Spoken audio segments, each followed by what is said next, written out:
കാർഷിക വാർത്തകൾ. രാജ്യത്ത് മഞ്ഞൾ വില കുതിക്കുന്നു. വിപണിയിൽ ആവശ്യത്തിന് സ്റ്റോക്ക് ലഭ്യമല്ലാത്തതും എൽ നിനോയുടെ സാധ്യത മൂലം പുതിയ വിളയെക്കുറിച്ചുള്ള ആശങ്കകളുമാണ് വില കൂടാൻ കാരണം. രാജ്യത്ത് മഞ്ഞളിന്റെ വില റെക്കോർഡ് ഉയരത്തിലെത്തി. വിപണിയിൽ ആവശ്യത്തിന് സ്റ്റോക്ക് ലഭ്യമല്ലാത്തതും എൽ നിനോയുടെ സാധ്യത മൂലം പുതിയ വിളയെക്കുറിച്ചുള്ള ആശങ്കകളും വിലക്കയറ്റത്തിന് പ്രധാന കാരണമാണെന്ന് വ്യാപാര രംഗത്തെ വിദഗ്ധർ പറയുന്നു. തമിഴ്നാട്ടിലെ ഈറോഡ് വിപണിയിൽ വെറും 10 ദിവസത്തിനിടെ മഞ്ഞളിന്റെ വില കിലോയ്ക്ക് 160 രൂപയിൽ നിന്ന് 210 രൂപ വരെ ഉയർന്നു. തുടർന്ന് ആവശ്യകത കുറഞ്ഞതോടെ വില 170 രൂപയിലേക്ക് നേരിയ തോതിൽ താഴ്ന്നെങ്കിലും വിപണി ഇപ്പോഴും ശക്തമായ നിലയിലാണ്. ജൂൺ മാസത്തിൽ മഴ കുറഞ്ഞതിനാൽ പുതിയ വിളയുടെ ഉൽപ്പാദനം കുറയുമെന്ന ആശങ്കയും വില ഉയരാൻ കാരണമായി.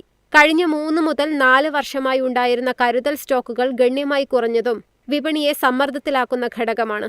ഈ വർഷം മഞ്ഞൾ കൃഷി വിസ്തീർണം കഴിഞ്ഞ വർഷത്തേക്കാൾ ഏകദേശം 10 മുതൽ 16% വരെ വർദ്ധിച്ചതായി റിപ്പോർട്ടുകളുണ്ട്. കർഷകർക്ക് മികച്ച വില ലഭിച്ചതാണ് കൂടുതൽ കൃഷിക്ക് പ്രചോദനമായത്. മെയ് മാസത്തിൽ മഞ്ഞൾ കയറ്റുമതി മുൻ മാസത്തേക്കാൾ 26% ഉയർന്നെങ്കിലും ജനുവരി മുതൽ മെയ് വരെയുള്ള ആകെ കയറ്റുമതി കഴിഞ്ഞ വർഷത്തേക്കാൾ ഏകദേശം 6.7% കുറഞ്ഞിട്ടുണ്ട്. ഇറാൻ യുദ്ധവുമായി ബന്ധപ്പെട്ട വ്യാപാര തടസ്സങ്ങളാണ് ഇതിന് പ്രധാന കാരണമായി ചൂണ്ടിക്കാട്ടുന്നത്. News desk, MyFin TV. Durian ഫ്രൂട്ടിന്റെ കൃഷി കേരളത്തിലും തുടങ്ങി. ആരോഗ്യ ഗുണങ്ങളിൽ മുന്നിലുള്ള ഈ പഴത്തിന് വൻ ഡിമാൻഡാണുള്ളത്. തെക്ക് കിഴക്കൻ ഏഷ്യൻ രാജ്യങ്ങളിൽ വ്യാപകമായി കൃഷി ചെയ്യുന്ന ദുരിയാൻ ഫ്രൂട്ടിന് ഇന്ത്യയിലും വൻ ഡിമാൻഡാണുള്ളത്. വ്യത്യസ്തമായ ഗന്ധത്തിനും അതുല്യമായ രുചിക്കും പേരുകേട്ടതാണ് ദുരിയാൻ. തായ്ലൻഡ്, മലേഷ്യ, ഇന്തോനേഷ്യ എന്നിവിടങ്ങളിൽ നിന്ന് ദുരിയാൻ വൻതോതിൽ ഇന്ത്യയിലേക്ക് ഇറക്കുമതി ചെയ്യുന്നുണ്ട്. പഴങ്ങളായോ ഫ്രോസൺ പൾപ്പായോ ഒക്കെ ഇവ ലഭ്യമാണ്. ഇറക്കുമതിക്ക് പുറമെ ഇന്ത്യയിലും ഈ പഴം ഇപ്പോൾ പരിമിതമായ അളവിൽ കൃഷി ചെയ്യുന്നുണ്ട്. പ്രത്യേകിച്ചും കേരളത്തിന്റെ ചില ഭാഗങ്ങളിലും തമിഴ്നാട്ടിലെ ഫാമുകളിലും ദുരിയാൻ വിജയകരമായി വളരുന്നു. ജൂൺ മുതൽ ഓഗസ്റ്റ് വരെയുള്ള വേനൽക്കാല മധ്യവർഷ മാസങ്ങളിലാണ് സാധാരണയായി ഈ പഴം ലഭ്യമാകുന്നത്. ഇന്ത്യയിൽ സാധാരണയായി കിലോഗ്രാമിന് 350 രൂപ മുതൽ 2500 രൂപ വരെയാണ് ദുരിയാന്റെ വില. പഴത്തിന്റെ ഇനം, ഗുണനിലവാരം, പ്രാദേശിക വിളവെടുപ്പാണോ അതോ ഇറക്കുമതി ചെയ്ത പഴമാണോ എന്നതിനെ ആശ്രയിച്ചാണ് വില നിശ്ചയിക്കുന്നത്. മുസാങ്കിങ് പോലുള്ള ഉയർന്ന നിലവാരമുള്ള സ്പെഷ്യൽ ഇനങ്ങൾക്ക് കിലോഗ്രാമിന് 1200 മുതൽ 2500 വരെ വില വരും. News desk, MyFin TV.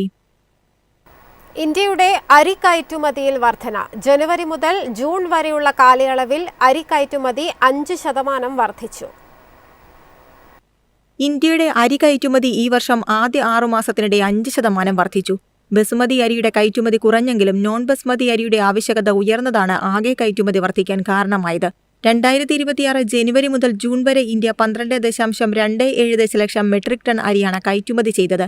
കഴിഞ്ഞ വർഷം ഇതേ കാലയളവിൽ ഇത് 11.68 ദശലക്ഷം മെട്രിക് ടൺ ആയിരുന്നു.